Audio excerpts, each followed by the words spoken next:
Okay, what's going on, everybody? This is Raw Star. I really don't usually do this. But this episode, Angry Black Man. This one is talking about the fucking Royal Rumble. Okay, most of you might have saw this already. Batista won the Royal Rumble. Okay, but I'm gonna talk about the pay-per-view in a whole. First off, we got the pre-show, which the New Age Outlaws won with, which everybody knew they was gonna win because Triple H is getting everybody who is fucking friends the fucking title. So that was already a giveaway. The best match of the night was the actual first match, which was Daniel Bryan versus Bray Wyatt. That was the best match of the night. That match was amazing. They did an amazing job, and everything they did was just great. I mean, everybody wanted Daniel Bryan to win, but it's going with the storyline, and Bray Wyatt won. And it's a very good way to end the match. Very good way to carry on the storyline and everything like that. It can carry on to the next pay-per-view, and it can continue to feud. So it's a really good way they ended that. But the match was really good. Big Show was injured, so of course that match had to end quickly, and of course it was very bad when they did it, but they had to end it quickly. It was a really quick match. If you saw the John Cena match and the Randy Orton match, you heard the fans' reaction. They were either saying this is boring, we want refunds, we want divas. I mean, you know it's bad when when people want to see a divas match. But that's not even the main thing. The Royal Rumble. Now, this is an issue. The Royal Rumble is the reason I became a wrestling fan. In 1991, I just happened to, no, 1990, I just happened to go across the Royal Rumble match, and I was like, wow, this is amazing. And ever since I seen that match, I became a wrestling fan since 1990. Now, the way it transpired over the years, I mean, you had a lot of good ones, a lot of bad ones. With this one in particular, and last year we had The Rock come back and win the title after being gone for how many years? Same thing with Batista this year. He's been gone. I forget how many years he's been gone, but he's been gone for a very long time, and he just come back and he wins the match. Now, I've never been the biggest fan of Batista, so don't judge me right off.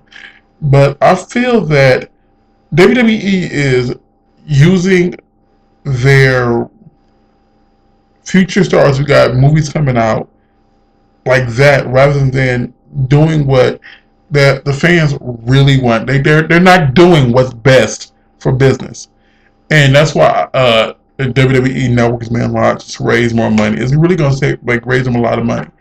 And the issue is this is really trying to cover their tracks because Raw's ratings are going down. Everything else is really hurting them, and it's because they're not really being creative anymore. They're not helping out the new talent. They're not enhancing the talent that really needs to be pushed. They put them out there for a second. They give you a good glance of them, and then as soon as they do that, they bury them and they don't give them another chance again. Yes, I agree. Ziggler was had got a concussion, so we're gonna bury him completely and not even give him a fucking chance anymore. A few years ago, they're really trying to they're pushing Kofi a little bit now. But remember a few years ago when he was doing that stuff with Randy Orton, he messed up a little bit in a fucking match, and Orton went back and really messed up his career for a while. And I mean, we've seen Orton mess up. He messed up his lines in a fucking promo, asking someone for what his lines were. Now we keep going through these fucking cycles of seeing the same mother freaking people over and over again. Don't get me wrong. I believe that Cena is a great person to do what he does because he does the Make a Wish stuff. He does all the stuff that's PR for the Federation, and I believe that's great. Do I think he's the best wrestler in there? No. Do I believe he should be super seen all the time? No. But I believe that what he does is what's best for business. Now but it's not his fault because the WWE keeps pushing him on top. He is the Hulk Hogan of this generation, just like the Stone Cold was that for that generation. The difference is that everybody from top to bottom likes Stone Cold. Everybody from top to bottom back in the 80s liked Hogan. Not everybody likes Cena. It's just the kids. Now, when you think about this overall, in retrospect, if you think about the '80s, you got everybody who was loving the PG back then. So that was PG back then. So everybody loved that. And so when the WCW brought in all the stuff that they had brought in, you got everybody wanting more attitude. So yes, the parents back then who was more used to the kid boppers, the '80s stuff, they wasn't a big fan of that. But the kids loved it. And so what's going to happen? What's happening is that the parents now were the kids back then, and they're the one who actually buy the product now, not the kids. They're the one who actually buy the product now. I'm not saying we need to go back to PG-13. I'm not saying that. I'm not saying bring back the Attitude era because there's no need for it now. I mean, because TNA is not doing anything, or Ring of Honor is not doing anything. So it's like WWE is the only thing out there. But there's better ways you can promote PG than doing G-rated stuff, you know. So, but that's a different story. Back to the Royal Rumble. So Batista won, and I've been reading a lot, and all the fans that I've been talking to, except for like maybe four. I've only spoken to four people that really like the Royal Rumble, and I have no idea how they even like the Royal Rumble. Even you heard the fans at the end of the Royal Rumble booing the whole matchup. I mean, booing the end of the matchup because no one wanted Batista to win. No one, like everybody, they were glad that he came back, but they don't believe that he deserved the right to be in that position after being gone that long. I can understand that if he was like if he was like Sheamus. If Sheamus had won, it would have been okay because he was only gone for a few months and he was gone because of injury. Batista got got beat by Cena and then he quit. He tried to do MMA, failed at it, then came back.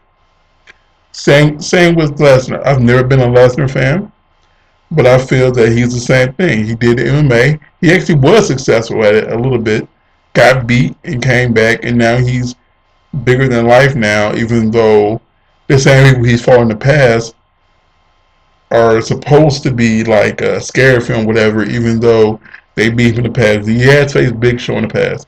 It's just that pay per view was an insult to the fans' intelligence.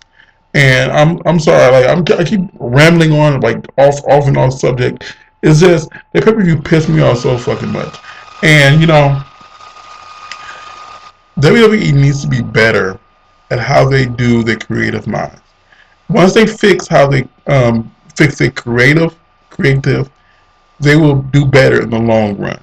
However, they're going on a constant spiral down, and the only reason like they're getting watched is because no one really want to watch TNA because the internet and it puts it out there because they record their stuff 4 or 5 weeks in advance and everybody knows what's going on there. The other one doesn't really get television. It really doesn't really be on television, so we have nothing else to watch. So that's the only reason WWE is on right now. If WWE had got some strong competition right now, if TNA fixed all their damn problems and was real competition to WWE right now, the WWE would be in big trouble. But that's just my piece because the Royal Rumble was so freaking horrible. I want to know what is your opinion on it. Let me know.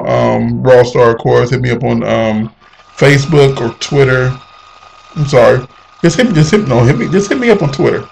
Hit me up on Twitter or Instagram, both at Raw Star, and just let me know your piece. Peace.